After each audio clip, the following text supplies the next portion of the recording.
Hi, Jiggy. Good afternoon. Opo. At itong bagyong Onyok, ano po ba ang iba pang inaasahan ng mga kababayan natin, particular sa Mindanao, na dala-dala po nitong bagyong ito? Well, unang-una, Jiggy, hindi sa sinasabi natin na pero ito ay isang tropical depression. Ibig sabihin, hindi isang napakalakas na bagyo kung ikukumpara mo kay bagyong Nona. Pero ang isang dapat na paghandaan ng ating mga kababayan, lalo na muna dyan sa may Eastern Mindanao, yan yung Caraga Region at Davao Region, ay yung malalakas sa pagulan. Kasi kapag Jiggy, pangkaraniwan, kapag hindi masyadong malakas yung dalang hangin ng bagyo, ay maulan naman ito. At hindi lamang dyan sa Mindanao, Jiggy, maging ang Eastern Visayas ay makakaranas din ng pagulan. At habang itong si Onyok ay tatawid ng Mindanao ngayong gabi hanggang bukas, asahan na natin yung mga malalakas sa pagulan mula dyan sa Caraga, dyan sa Davao Region, yung Northern Mindanao, kasama yung ARMM, hanggang dyan sa may Soxargen. Kaya dapat yun ang pagandaan ng ating mga kababayan. Yung Compostela Valley na isa sa mga landslide-prone areas, Jiggy, ay dapat maging I am ready yung ating mga kapuso dyan. Jiggy?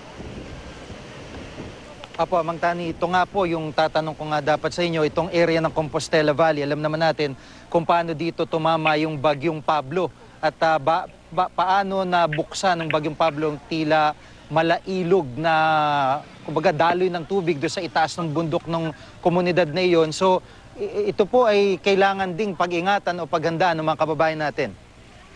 Yes, Jiggy. Ang isang natin, at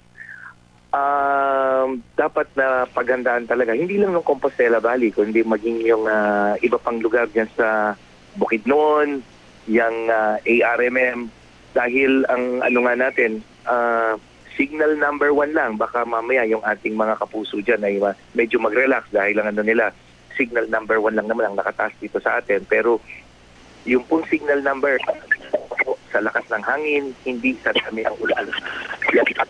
Kung signal number 1, hindi nangangahulugan dyan, nakakaunti lang yung ulan na kanilang mararanasan.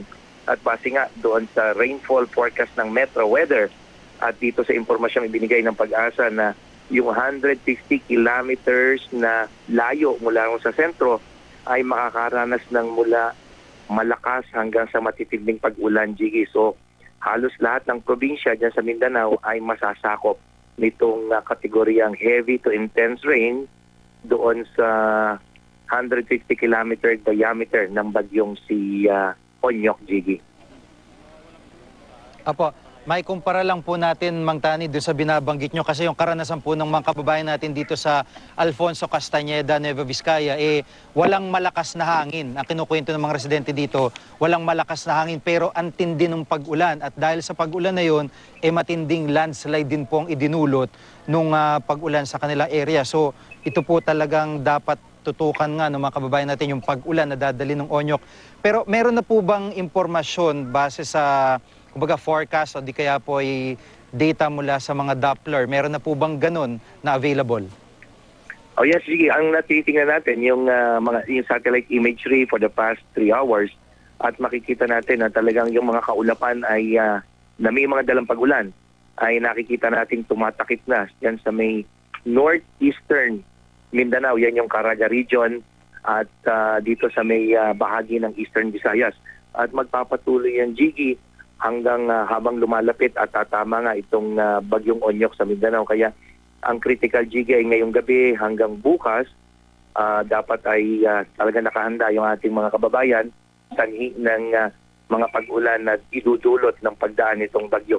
Pero ang isang nakikita, lalo na sa Pag-asa, Jiggy, na malaki ang magiging epekto ng pagtama nitong isang mahinang bagyo sa landmass ng Mindanao dahil inaasahan nila na pag ito ay tumama ngayong gabi, sa mga susunod na oras, maapektuhan na yung sirkulasyon at mahinang hangin nito. Kaya posibleng habang tumatawid yan ng Mindanao ay lalo pang hihina yan at magiging isang low pressure area. Kaya yung lakas ng hangin, posibleng hindi na yon ang maging concern ng ating mga local officials, maging yung ating mga kapuso, kung hindi yung mga pag-ulan na idudulot nitong bagyong Onyok, Jiggy.